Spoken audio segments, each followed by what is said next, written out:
Hello, friend, and welcome. This is day 9 out of 20 radiation therapy treatments for me. Almost halfway. Yes. I am. Let's see. Let's talk about symptoms for the moment. How am I? I am tired. I'm struggling with my vision a little bit. I don't know if that's radiation therapy related. Um, I, yeah, I think tired. I'm still making a point of walking as much as I can, and you just get to a point in the day when I'm just done. I'm just done. So all of that's pretty normal. So I thought today I would answer a number of radiation questions that I found online, and let's see if we can talk about some of these things and what to expect. So the first one is, does radiation therapy make you sick? I would say the first answer, and maybe there's a couple of answers here. The first answer is the the treatment that makes you sick is chemo. The treatment that makes you feel ill, and by that I mean nausea and exhaustion and hair loss, which is not really sick, but it does have it has its own set of feelings and emotional things to work through in that process. So as far as nausea, like during chemo, I had nausea. I had kind of a low level feeling of nausea quite a bit, but as far as like actually throwing up and actually um being, yeah, that was blessedly rare and very rare compared to some of the stories that you hear. I think there's two things. One, um, the stories that chemo, chemo has come a long way in the last 50 years. And while chemotherapy has been being used for a long time, their ability to pinpoint and head off symptoms has really remarkably improved. So, we've all heard the stories about how sick some people get with chemo. Um, that may or may not be the case so much anymore. So it's also kind of dependent. I mean, I'm a stage 2. It's different for somebody who's in stage 4. So obviously your results are going to vary. Okay. So the question is, does radiation therapy make you sick? My first answer is no, because in terms of like nausea and that kind of thing, it doesn't make you feel sick. Like I think of sick as nausea, throwing up, stuff like that. What it does is it does a whole different group of things. Now, I will show you what my doctor showed me. And this is kind of an interesting chart because the more you go this direction on the chart, these symptoms are more likely, and these symptoms are less likely. Okay, so this one right here, I'm feeling a little Vanna White. We're doing a little show and tell this morning, kids. Skin irritation, redness, and peeling. I am on day 9 out of 20 treatments, and I don't have this yet. Uh, it's what I've read is that this is most likely to begin towards the end of radiation and after radiation is ended. Okay, so that's probably the biggest one. Fatigue, got it. I'm really tired today. Swelling, itchiness, pain, and tenderness. I definitely have the swelling, and the swelling I started to feel that pretty much right away. So yeah, swelling for me. Muscle tightening. The work that I did on this arm to regain range of motion with a physical therapist, I could feel very much early on that I was losing ground on that. So I'm really trying to pay attention and work at doing the exercises that my physical therapist taught me, and trying to just kind of, if you're sitting there watching something on TV, just kind of work at putting that putting those muscles under tension, getting that arm back where you want it to be, and trying to regain range of motion. So yeah, I'm going to need to be spending some time with a physical therapist again after this is done. Arm swelling, yep, got it. Sore throat, got it. Shortness of breath or cough, no. Okay, now this is the short term. These orangey things up here, this kind of terracotta color, these are the short term things. This is more the long term stuff. Darkening, thickening of skin, scar tissue, arm swelling, breast size change, shortness of breath, cough, heart problems, rib fracture, and second cancer. Okay, so the radiation oncologist hands this to me, and then I think she stepped out of the room for something. And I'm like looking at my husband and pointing at this one like, um, um, why is this possibility of second cancer? And by the way, my nails are not dirty. This is chemo. They've really grown out, but they are, this is not dirt under my nails. This is the damage that chemo does to your nails. And it's grown out. I am pretty close to being able to clip the end of that off. But anyway, second cancer is a possibility for 0.4% of people. And she said that very early on in her career, she had a patient who developed a second cancer after radiation. And what they did is they went in, and because the way her body reacted to radiation, they went in and did another round of radiation, and then went in and took out everything that had been damaged by the radiation. So interestingly enough, the radiation was the treatment for the second cancer, and just really, really interesting stuff. So this, you may get one of these. This is American Society for Radiation Oncology, astro.org. So yeah, kind of interesting stuff. Okay, so that I found helpful. We got that the beginning of September. And so, yeah, that's helpful information. Does radiation cause hair loss? No, it does not. As a matter of fact, laser therapy, which is, I realize is a different thing, is used to promote hair gain, to promote hair growth. So does radiation cause hair loss? It does not. See, what I think it happens sometimes is we think radiation, and the image that comes to mind is something like Star Trek, where there's somebody setting their stun gun or their phaser, or is it photon? What are those stun gun things? And they'll set it to stun, or they'll set it to, be a death thing, and then they'll aim it at somebody, and it's science fiction, so that person falls over and is no longer a threat. Well, interestingly enough, I think that's the image that comes to mind, that kind of, light beam that is going to leave a big hole, a big smoking hole in you. That's not what radiation is or looks like or sounds like or anything, but that, I think it's easy to have that kind of mental image of what radiation is. So just keep in mind that this is not Star Trek. This is very, very different. When is radiation therapy used for cancer? Okay, so when early on in the process, my surgeon actually was the one who set the course of treatment for me.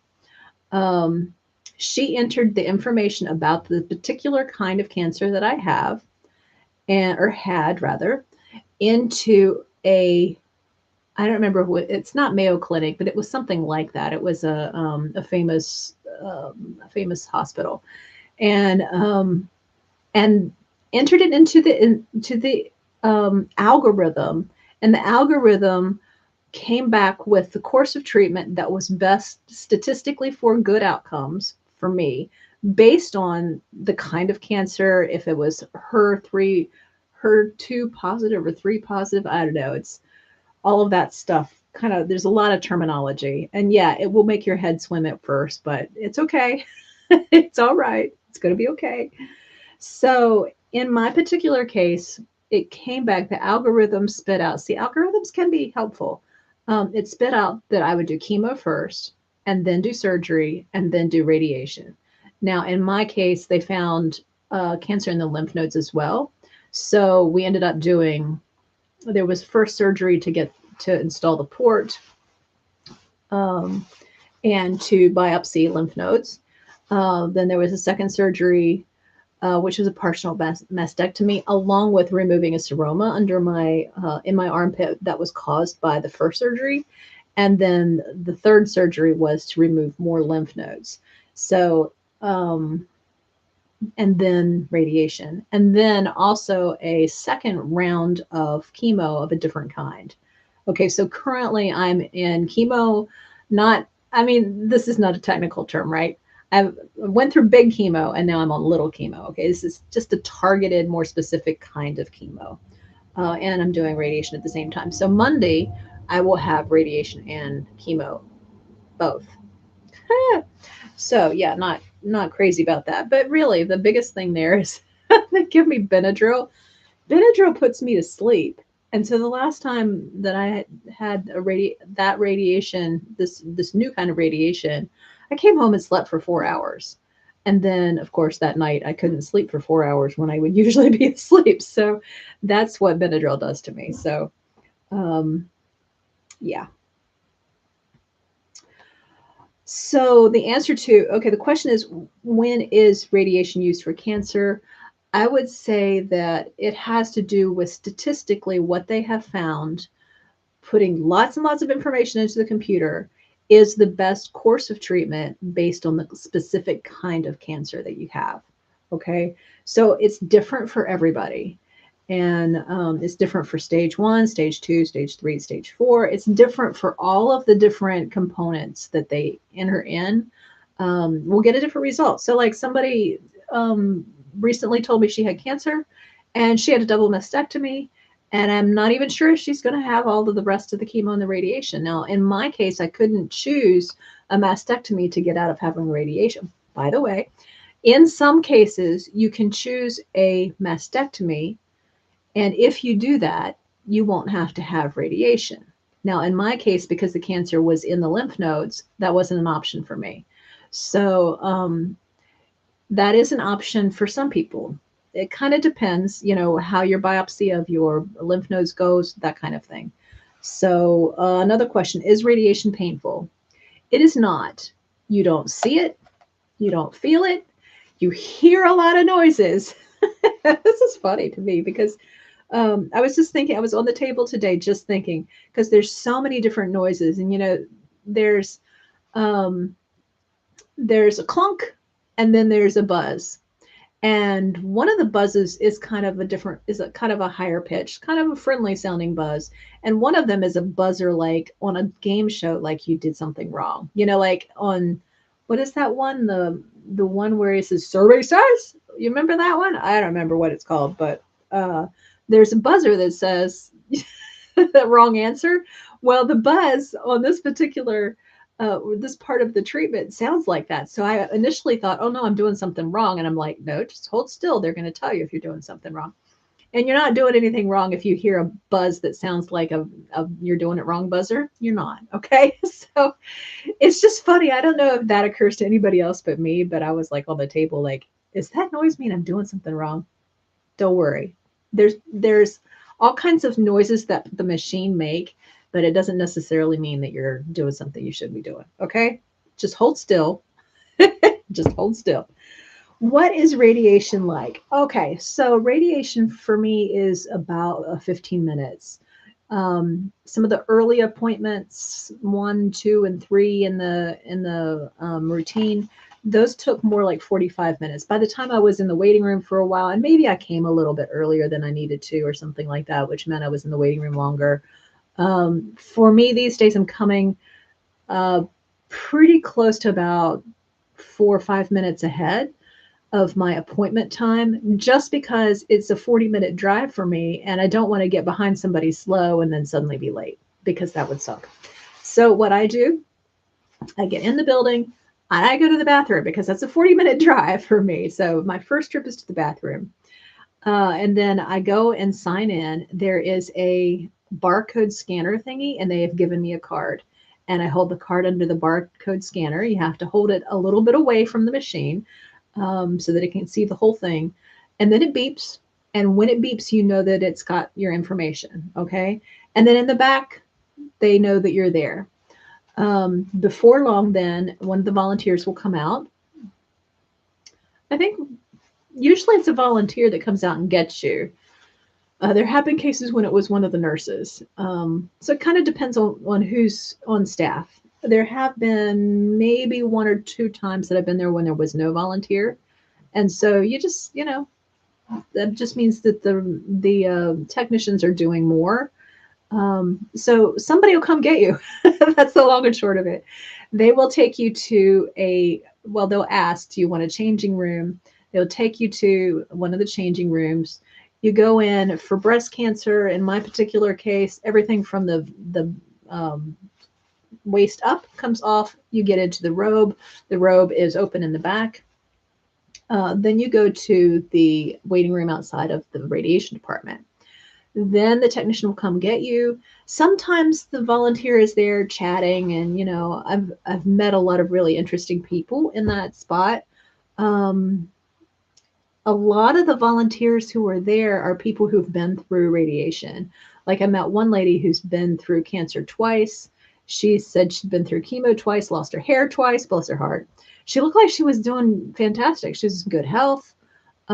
She looked great. So that is kind of interesting because the people who are volunteering there are people who just, God bless them, because they were just so lovely, so absolutely lovely. And they help you navigate through the process. And so yeah, that's a real blessing that they're there. The technician comes out and gets you, and then I hop up on the table. They've got this table is really cool. So it's got 1,000 different ways it can be configured. And because of the first appointment where I was, they got me all kind of settled into place. And then I guess they wrote down where all the pegs go and everything so that they could recreate that just in a flash. There's a hard table with all of these possible, I don't know, Lego, that's probably not the right kind of thing, but there's places where the pegs go for your hands or whatever. So, and then they cover that in the sheet, you crawl on. The thing is open in the back so that you can slip your arms out, and then the gown comes down to about here. And that makes it possible for them to see the tattoo marks that are, I got 1, 2, 3, 4, 5, 6, and then later on I added a 7th. I know I've said this before, but I'll say it again.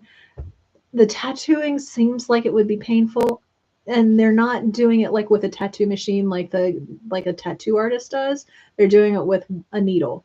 So it's the potential for pain is there, strangely. One of them I didn't even feel. 4 of them hurt a little bit, and then it was gone. And the 5th one was the one that was in this armpit. It hurt a little more and lasted just a teeniest bit longer. But again, I come at this from, I have experienced painful cramps. This, not even close, not even in the same ballpark. So I hesitate to call it pain and say it hurts, because compared to period cramps, it doesn't. It just doesn't. So, is radiation painful? Did we go over this yet? I don't know if I said this. It is not. You get into position on the table. You don't see the radiation. There are lights in the system that help them line you up based on your tattoos.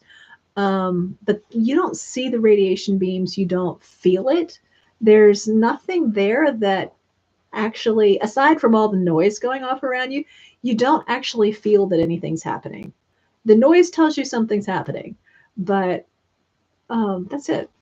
It's just you get into position and the machine does all of its stuff. and I should say, it comes close. This big like flying saucer thing. The one for me is like this big around, and it's like right there. And then it comes over here, and then it goes around on that side. And there's another little screen that's like this size, and that one will show you your breath. If you are, I don't know that everybody sees that, but in my case, because I'm doing I don't remember what it's called, but because my tumor was close to the heart on my left side, they do a special thing. Sorry, again, I don't remember the name of it, but what happens is I take a big deep breath, and that creates space in my body between my heart and the chest wall. And then they do the radiation, and then I let out the breath, and everything comes back to where it was. So I think that's pretty cool. That's pretty cool. And I'm big on, let's guard that heart. That's a good thing.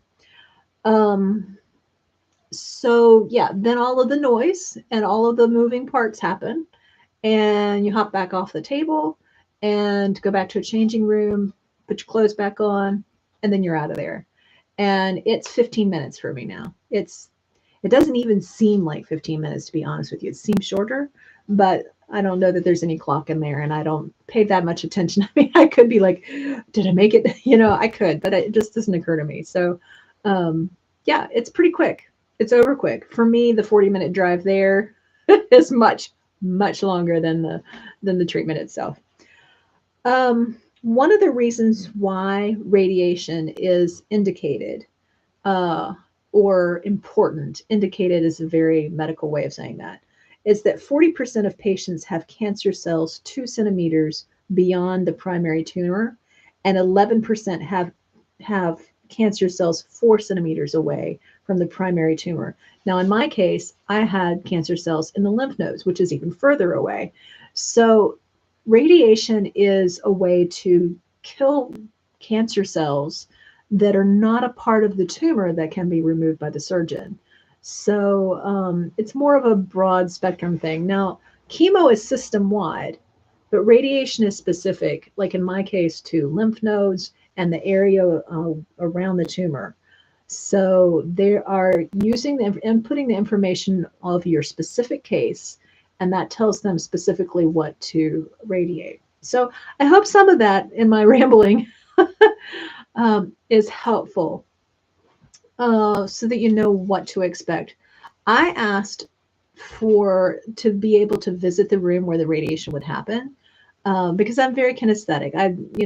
What's around me really matters. It makes a difference in how I feel. So it was important for me to see that room before it was just time to be there. They were very gracious. I mean, everybody has been so unbelievably kind and just really gentle.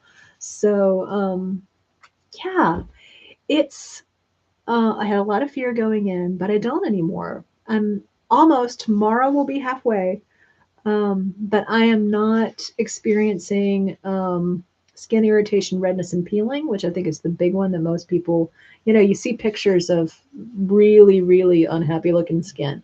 And commonly, apparently, that starts a little bit later in than I am. I'm halfway through and I don't have any sunburn looking stuff. So that's good. Hallelujah. So, yeah, I hope that answers some questions on what radiation is like from somebody who's been there. Now, remember, mine is a stage 2 breast cancer, left side, and I could go through a bunch of stuff, but honestly, I just don't have it in front of me and I don't remember it. So every case is different. So your experience may be different than mine, but I think that's the broad scope of why it is the way it is. Okay.